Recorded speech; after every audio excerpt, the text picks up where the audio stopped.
The cake and sweets world is a very holiday and celebration driven industry. As a baker, caker, or sweet treat maker, if you make the right business decisions during any sweet centered holiday season, you can get in on the opportunity to make a lot of money in a short amount of time. So in this video, I'm going to explain 3 tips you can use in your cake business or sweet side hustle to gain more sales during the Valentine's season. If you're ready to stack more sugar coins this love season, make sure to stay tuned.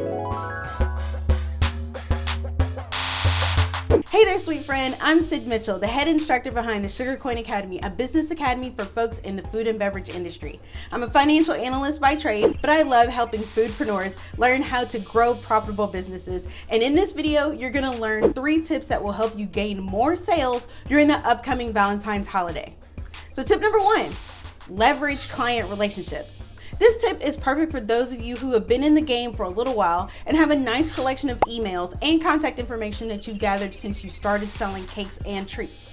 But don't freak out if you're thinking, but Sid, I don't have an email list. I can assure you that you probably do have an email list. It just may not be organized.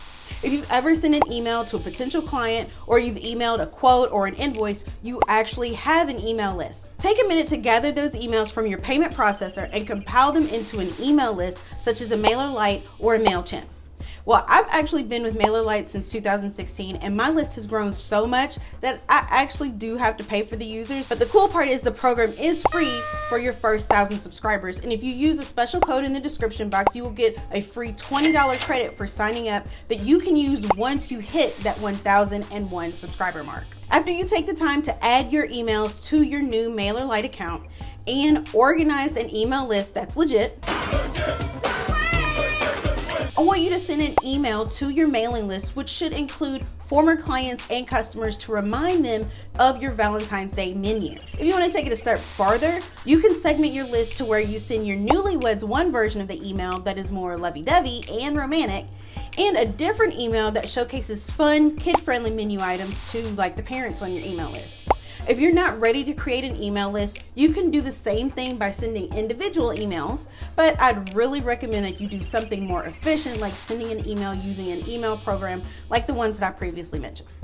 Remember, saving time saves you money, so go the time efficient route and use a mailer client. The reason I want you to go through the process of emailing former customers is because they bought from you before, which means they've tasted your products before, and they're more likely to support your business again, especially if they had a good experience in the past. So leverage that connection and reach out to them and give them the heads up of your current menu specials. So tip number 2, keep it simple. In order to increase your sales, you need to simplify every aspect of the ordering process. First, simplify your menu. Simplifying your menu is good for a couple reasons. By limiting your menu, you make it easier for your customers to select what they want to purchase, and you also cut down on the amount of ingredients and supplies that you'll need to keep on hand in order to fulfill those orders. If you need help building out your Valentine's Day menu, make sure to watch one of these videos somewhere over here, where I share tips on how to create a cost-efficient menu that reduces your labor and the difference between specials and discounts. Both videos are great for folks who are new to running a sweet business, okay? So check those out. A second way that I want you to keep it simple is by simplifying the purchasing process. It's a fact that the easier you make the buying process, the more money you will make in business. Once you start providing complicated instructions for customers to order, I can almost guarantee you that you've cut your money short. If your order process has more than 2 steps, you've already lost out on money, okay? So the number 1 easiest option is to set up an online store using Square, Shopify, or Facebook. The second easiest would be to create an order form using JotForm that allows customers to place an order and submit payment directly. The worst and least efficient option is to have customers email you their order or direct message you their order. I can assure you that this option may feel easier at first because you don't have to do much prep work on the front end and at the very beginning, but I promise you that in the end, after you've had to spend hours combing through email messages, direct messages, and people have asked for package number 1 when they really meant package number 3, and you're having to send out invoices individually to collect payments, and then folks don't pay their invoices on time, but you've already produced their order, you will see that email is not the way to go when it comes to offering Valentine's Day orders, okay? It will be an administrative nightmare, and it will feel like you've spent more time doing computer work than actually fulfilling orders. So save yourself the headache and watch the other videos so that you can know how to come up with a concise and standardized menu, then either set up an online store or create an order form. Okay, you can thank me later. Just shoot me a note on Instagram, DM me, and let me know how things go, okay? Then finally, in order to get more sales this Valentine's Day season, we need to increase your brand exposure. And this means we need to get more eyeballs on your products. This can come in the form of contests, ad placements, and partnerships. If you host a contest online, I want you to think through how are you going to monitor entries.